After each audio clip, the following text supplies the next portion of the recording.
Lalu benarkah jalan damai antara Jokowi dengan Egy Sujana dan Damai Hari Lubis adalah upaya Jokowi menghindari penyelesaian kasus ijazah sampai ke pengadilan? Kita bahas bersama tersangka dugaan fitnah ijazah Jokowi, ada Bung Rismon Sianipar dan Ketua Umum kami Jokowi Bung Rasman Nasution. Bung Rasman, selamat petang semua. Selamat petang. Oke, Bang Rasman. Siap. Bung Rismon, saya ingin langsung tanyakan ke Anda. Beberapa kali Anda menyebutkan bahwa SP3 yang diberikan kepada Egy dan Damai merupakan upaya Jokowi untuk menghindari kasus ini sampai ke pengadilan dan juga pembuktian. Sementara di sisi lain, perkara Anda sudah dilimpahkan ke kejaksaan. Tanggapan Anda? Ya, itu kan dari awal bisa kelihatan bahwa RRT ini menjadi sasaran dari Pak Jokowi, ya kan, diskriminasi. Dan selanjutnya ya inkonsistensi beliau, bagaimana beliau mengatakan ini akan diselesaikan di pengadilan dengan cara bermartabat untuk memulihkan nama baiknya, tetapi justru memberikan SP3. Dan para pengacara Jokowi juga mengatakan bahwa hal itu bukti kenegarawanan Joko Widodo. Kalau memang negarawan, ya seharusnya jangan dilaporkan semua, jangan diskriminasi, harusnya sejak awal tunjukkan saja, karena ijazah itu kan sudah dipakai untuk mendapatkan jabatan bahkan tertinggi di Republik ini, ya. Dan kejadian hari ini kami melawan, dalam arti begini, ya, ada 5 ahli forensik digital yang dipanggil oleh Polda Metro Jaya untuk menuduh kami memanipulasi barang bukti digital. Oleh karena itu sekarang menjadi bagian kami untuk membawa hari ini 3, tetapi yang terkait dengan forensik digital adalah Profesor Tono Saksono tentang ITE, yaitu Profesor Henry Subiakto. Kami juga nanti akan minta Dr. Ridho Rahmadi, ada juga Dr. Ledi dan lainnya gitu. Jadi supaya fair, ya, Polda Metro Jaya juga ya harusnya memberikan kesempatan 5 ahli kami, ahli ITE, para profesor dan doktor, sehingga didengarkan pendapatnya, dan itu dituliskan dalam BAP dan menjadi catatan dan perhatian untuk kejaksaan. Oke. Jadi tidak timpang. Bung Rismon, saya ingin tegaskan sekali lagi, ketika berkas Anda, Bung Roy dan Dr. Tifa sudah dilimpahkan kejaksaan, tidakkah ini mematahkan argumentasi Anda bahwa Jokowi berupaya menghindari pengadilan? Ya bisa jadi itu untuk mengancam kami supaya mengikuti jejak Egy Sujana dan Damai Hari Lubis kan. Ya anytime kan bisa. Pak Jokowi kan kelihatan ketika statement dari Bang Egy Sujana di rumah Jokowi, meminta Jokowi untuk memanggil, memerintahkan Kapolri, memerintahkan kepada Kapolda di Reskrimum. Di situ kan sudah ada relasi kuasa. Oke. Bahwa Bang Egy Sujana meminta kepada Jokowi, baik. berarti Bang Egy Sujana paham. Oke. Jokowi masih berkuasa atas kepolisian Republik Indonesia. Buktinya langsung dipanggil Kompol Sarip untuk memanggil yang ada di situ. Ternyata yang ada di situ itu Protadi dan Kombes Iman Manubruk yang sudah ada sebelumnya, sebelum kedatangan Bang Egy Sujana, begitu Bang. Baik, kami sudah menangkap poin Anda. Saya ingin ke Bung Rasman. Bung Rasman, apakah betul Pak Jokowi berupaya menghindari pengadilan, terlebih ketika pemberkasan Bung Rismon dan kawan-kawan dilimpahkan, ini merupakan sebuah ancaman? Bisa Pak, kemana juga nggak bisa pokoknya. Enggak lah. Jadi gini, jangan terlalu lebay ya. Jadi orang Pak Rismon, Roy, Tifa itu dibuat klaster 2 itu karena memang dilihat ada pasal-pasal yang memang mereka lakukan. Nah, jadi kalau dikatakan ini upaya menghindari pengadilan, kan kita dari awal bilang bahwa Pak Jokowi itu justru menunggu di pengadilan. Nah, tetapi di perjalanan berselang berjalannya waktu ada beberapa orang, termasuklah Pak Egy Sujana, yang bertemu dengan Pak Jokowi untuk melakukan restoratif justice. Jadi RJ itu, orang banyak nanya, itu apa sih RJ? Restorasi untuk keadilan. Kemudian, apanya pemulihan? Nah, Pak Jokowi tidak penting bahwa harus ada perkataan maaf. Tidak. Datang selesai. Inilah namanya diplomasi tingkat tinggi. Nah, jadi kalau saya, Bung Rismon dan kawan-kawan, kalian itu fokus saja menghadapi peradilan, tidak usah terlalu berpikir akan dipecah belah. Tidak ada yang memecah belah. Saya dulu waktu pertama kali ke Solo juga komunikasi dengan Pak Jokowi. Pak Jokowi itu welcome, wait and see. Termasuk Bung Rismon juga. Oke. Kalau memang mau datang, monggo kita tunggu di sana. Jadi Bung Rasman, kalau saya, saya ingin coba dalami bahwa tadi Anda menyebutkan terkait dengan restoratif justice. Tetapi dalam KUHP disebutkan bahwa restoratif justice ini harus tercapai kesepakatan damai antara pelaku dan korban. Sementara Egy berkali-kali menyebut tidak meminta maaf. Lalu sepakatnya ini di poin mana? Gampang saya mematahkan itu. 13 Januari, Ibu Elida Neti selaku kuasa hukum dari Bapak Abang Egy Sujana mengajukan surat restoratif justice. Clear itu. Jadi kedua belah pihak sudah ada kesepakatan di Solo, ditindaklanjuti dengan surat oleh penyidik mendalami, maka dipanggillah para pelapor yang lain, Lecumanan dan teman-teman. Sehingga mereka bersepakat karena ada surat permohonan RJ, kemudian Pak Jokowi sudah bertemu di Solo, penyidik ada menyaksikannya, maka diterbitkanlah surat penghentian penyidik. Jadi di sana poinnya. Meskipun tidak ada Jadi, permintaan kalau maaf. Aduh, maaf itu kan dari Bang Egy kata-kata dia. Surat yang dari Ibu Elida Neti itu apa? Kan permohonan restoratif justice. Permohonan apa? Permohonan damai, mediasi. Jadi Pak Jokowi sudah. Makanya ada polisi di sana untuk mengantisipasi jika nanti ada kesepakatan, maka hubungan antara Pak Egy, Pak Damai Hari Lubis itu clear. Tinggal bagaimana dengan Bung Lecu dan kawan-kawan yang mereka juga pelapor. Ketemu, clear, diterbitkan SP3.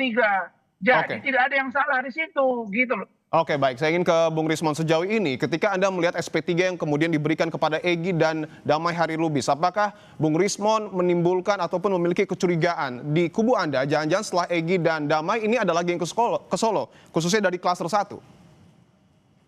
Iya, Bang Dipu, kami tidak mau mencampuri hal itu lebih jauh ya. Cuma kami ingin mengatakan bahwa inisiator ini kan adalah Bang Egy Sujana.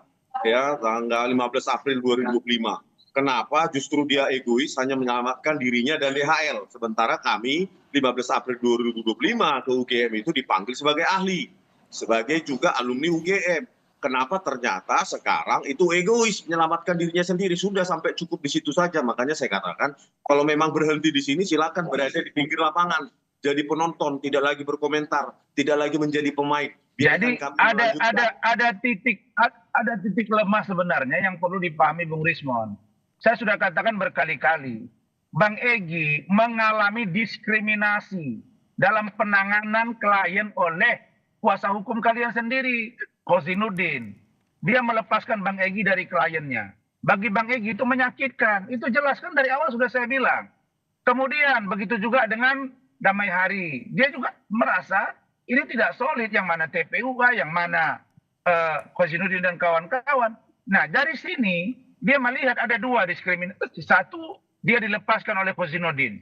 Yang kedua, ketika Abraham Samad akan diperiksa, rame-rame para tokoh mengatakan bahwa jangan kriminalisasi Abraham Samad. Artinya, di luar Abraham Samad boleh dikriminalisasi, kan tidak fair. Nah, ini sebenarnya kalau Bung Rismon ini cermat, sebenarnya kalian, mohon maaf, di dalam tim ini pun sudah tidak lagi satu pendapat dan masing-masing ingin berjalan dengan kemauannya. Jadi banyak hal yang membuat kalian itu tidak solid karena memang cara pengelolaan dalam sebuah perjuangan menghadapi seorang mantan presiden 10 tahun itu tidak gampang. Betul Bang Rismon bahwa kubu Anda ini disebut tidak solid oleh Bung Rasman. Oh enggak, ya saya tidak mau mengomentari hal sejauh itu, yang pasti kami solid. Cuma memang tentang kriminalisasi ya, kami juga mengalami kriminalisasi. Contoh, berkas sudah diajukan ke kejaksaan, padahal Polda Metro Jaya ya secara sepihak mengatakan buku Jokowi's White Paper itu tidak No. Diskriminasi yang saya sebut itu diskriminasi internal kalian. Iya. Silakan Bung Rismon. Mereka berjanji, pihak Polda Metro Jaya menjanjikan untuk memanggil ahli kami untuk didengarkan sehingga bisa mendapatkan perspektif yang berimbang tentang manipulasi barang bukti digital atau pengeditan. Belum diperiksa ahli kami, yang ahli mereka, ahli dari Polda Metro Jaya 5 orang, kami satu pun tidak diperiksa. Baru hari ini, ya justru secara terburu-buru Polda Metro Jaya sudah mengajukan itu ke kejaksaan. Itulah bentuk relasi kuasa itu. Ya, relasi kuasa, ada yang memerintahkan Polda Metro Jaya terbirit-birit mengajukan berkas tersebut ke kejaksaan. Padahal baru hari ini ahli kami diperiksa. Belum lagi 3 lagi. Jadi 5 lawan 5 ini ahli IT yang akan kita ajukan. Belum ini diperiksa, sudah dimajukan di kejaksaan. Masa opini hanya 5 orang dari ahli dari kepolisian langsung. Baik, benarkah Bung kami, Rasman bahwa ada relasi kuasa terkait dengan pelimpahan berkas Bung Rismon ke kejaksaan? Iya, inilah terburu-burunya Polda. Begini, makanya Silakan Bung Rasman. Bung Rismon dan kawan-kawan ini mereka kan punya kuasa hukum ya. Makanya saya bilang, Kozinudin itu kalau di mata saya pengacara kompor, tukang panas-panasin. Gini, dia tidak memberikan edukasi kepada kliennya. Contoh, kalau kalian katakan bahwa tidak ada pemeriksaan ahli, Bung Rismon itu biasa, itulah gunanya dilimpahkan ke kejaksaan, itu ada cross examination. Itu bisa dilakukan. Jaksa bisa memerintahkan, ini P19, oke, periksa ahli mereka. Itulah gunanya berlapis. Saya juga begitu. Ya, setelah dikirim berkas ke kejaksaan, diajukan ahli, diperiksa, nggak ada masalah. Sepanjang belum P21, jangankan pemeriksaan ahli. Pemeriksaan untuk kalian datang saja ke Solo, lalu kemudian terjadi restoratif justice, itu dihentikan perkaranya. Selesai. Jadi poinnya di sana, gitu loh. Jadi tidak perlu merasa diskriminasi secara pribadi atau kelompok. Yang saya sebut diskriminasi tadi apa? Bang Egy merasakan diskriminasi di internal kalian, bukan dengan Pak Jokowi. Silakan dijawab, internal Bung Rismon. Kalian tidak solid, kira-kira begitu. Silakan dijawab, Bung Rismon. Saya bingung kembali lagi ke statement Bang Egy Sujana ketika di bandara menjelaskan apa yang terjadi di 8 Januari 2026 yang lalu. Ya, Bang Egy meminta kepada terlapor ya untuk memerintahkan Kapolri, Kapolda dan Direskrimum dan langsung dipanggil oleh ajudannya Kompol Syarif. Di situ indikasi yang sangat kuat bahwa ini kriminalisasi. Bagaimana mungkin terlapor warga biasa bisa memerintah Kapolri, Kapolda, Direskrimum? Di mana logikanya terlapor memerintah? Berarti ada indikasi bahwa ya penyerahan berkas kami ke kejaksaan juga atas perintah terlapor. Yang sehingga terburu-buru tanpa memeriksa ahli kami, ini pasal 12 tahun loh, 8 tahun. Perintah begini. Pasal 32 dan 35. Tunggu bentar Bang. Pasal 32 dan 35 diterapkan secara main-main dan sepihak, dan saya kira itu indikasi yang kuat pengaruh dari terlapor untuk secepatnya menangkap kami. Begitu Bang. Oke, Bung Rasman, mungkin ini bisa menjadi sekaligus closing statement untuk Anda. Apakah artinya SP3 ini menurut Anda bukan langkah Jokowi untuk berupaya menghindari pengadilan? Tidak, sama sekali saya garansi tidak. Kan saya bilang bahwa Bang Egy sudah saya ajak untuk ketemu Pak Jokowi. Beberapa hal yang teknis tidak disepakati. Pak Jokowi bilang oke, selesai, enough. Nah, yang saya mau katakan bahwa kalau sudah begini posisinya, maka persiapkanlah dokumen bahan yang kuat. Sebagaimana yang Bung Rismon bilang, ada 1000 pertanyaan buat Pak Jokowi. Saya pastikan Pak Jokowi pasti akan hadir di pengadilan karena dia korban. Dia dan melakukan pembuktian ijazahnya, Bung Rasman. Yes, iya. Gajah Mada akan dipanggil. Saksi lain yang menguatkan bahwa Pak Jokowi pernah kuliah dan lulus. Jokowi sendiri, udah ada di sana. Pak Jokowi nggak ada masalah. Jadi sebenarnya kalian yang tidak solid secara internal, jangan dimerembet kepada Pak Jokowi. Oke, nah, yang Bung Rismon. saya mau katakan, Bung Rismon, ingatkan Kozinudin, bangsa-bangsa dia, misalnya, bagi kami 100 tahun juga. Ya, Bung Rismon, siap. Bung Rasman, kami sudah menangkap poinnya. Bung Rismon, saya ingin tanyakan bahwa tadi Bung Rasman mengatakan Pak Jokowi akan membawa ijazahnya dan memperlihatkan di pengadilan. Tanggapan Anda, Bung Rismon? Pasti. Lihatlah bahwa inkonsistensi dari pernyataan Pak Jokowi ada di mana-mana di ruang publik, gitu loh. Jadi kalau sekarang berjanji, kita kan statementnya kita periksa, kita analisa. Saya akan datang ke pengadilan. Ada anak kalimatnya, ada syaratnya. Kalau hakim memanggil saya yang mulia, kan ada syarat. Saya pastikan hakim akan memanggil. Bentar dulu Bang. Ya, kalau dikondisikan hakim tidak memanggil, dia akan beralasan hakim tidak memanggil saya. Kan tinggal tidak. Itu negative thinking. Tidak boleh dalam hukum acara. Dalam hukum acara Bung Rismon, makanya saya bilang, kalian kan punya pengacara, harusnya dijelaskan mereka dong.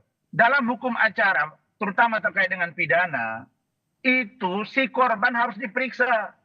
Jangankan perdata juga. Dia harus menjelaskan, ditanyakan, akan dijelaskan mana ijazahnya, kapan kuliahnya. Tanya pengadilan pasti akan memanggil. oleh Itu jaksa perintah pengadilan. dengan hadir itu beda, Bang Rasman. Kalau hanya sekedar Tunggu dulu. periksa, nanti hasil pemeriksaan dibaca Pak Joko, di Bung pengadilan Rismon. itu berbeda Bung dengan Rismon. hadir Bung berhadapan Rismon. Baik, silakan, Bung Rasman. berhadapan dengan Saya jelaskan ke Iya. Bung Rismon ya, Bung Rismon. Ya. Silakan, Bung Dengarin Rasman. dulu saya, Bung Rismon. Saya pastikan majelis hakim pasti akan memanggil Pak Jokowi untuk datang dimintai keterangannya. Kenapa? Karena dia Sekarang korban dan siapa Bang Rasman Nasution bisa memastikan Jokowi akan hadir di persidangan? Nah, pengadilan itu Bang Rasman memerintahkan dia pasti. siapanya Jokowi? Aduh, kalau dia tidak datang, dengarin kata-kata saya. Kalau dia tidak datang, pengadilan memerintahkan hakim, dia tidak datang, maka berpotensi laporan dia gugur secara hukum. Saya kasih contoh nih kita Mirzani. Oke. Oke, dia dilaporkan, disidangkan di PN Serang. Tidak datang, pelapornya di Tomahendra. 3 kali dipanggil hakim. Karena dia korban, dia lapor, gugur, bebas nih kita Mirzani.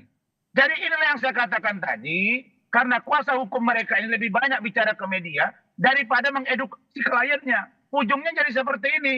Nah sekarang baru kalian tahu bahwa Egy Sujana itu ternyata penting. Dulu tidak penting-penting amat. Begitu dia pergi, baru kalian tahu, oh ternyata dia mahal ya. Nah itulah yang saya katakan, soliditas, kesepakatan, komitmen, bangunlah. Kalau kami ini, yang pendukung Pak Jokowi ini wait and see. Mau datang ayo, tidak apa-apa. Bagi kami, tambahkan dikit. damai Oke, baik. itu indah. Kalau Itu yang paling ini penting. masalah personal kami, ya, abang jangan nyalakan PH kami dulu secara prematur. Loh, Baik. Kalau saya ini mengkritikan masalah boleh. kami pribadi RRT itu kami ke Jalan Kutai Utara nomor 1 di Solo sana itu selesai Bang, sudah banyak yang nawarin, bukan hanya abang. Baik, abang-abang, kita sudah dapat poinnya. Tentu yang menjadi perhatian adalah bangsa Ya. kita. Silakan terakhir, Bung Rismon. Singkat saja. Ya ini masalah bangsa kita supaya sistem seleksi besok 2029 dan selanjutnya itu bisa diperbaiki. Oke, Jangan baik. ada wapres dengan lulusan cuma nggak lulus SMA cuma pakai surat keterangan bisa mencalonkan Baik. diri. Ini yang bahayanya mereka. Belum Baik, selesai baik. Kami satu sudah kasus. mendapat Pak Jokowi nambah poinnya. lagi ke Gibran. Bung Rismon dan juga Bingung saya Bung Rasman, kita lanjutkan di lain kesempatan. Masa kasus seperti Dan tentu kita ini? akan tunggu proses hukumnya. Terima kasih sekali lagi Bung Rismon dan juga Bung Rasman telah bergabung di Kompas Petang.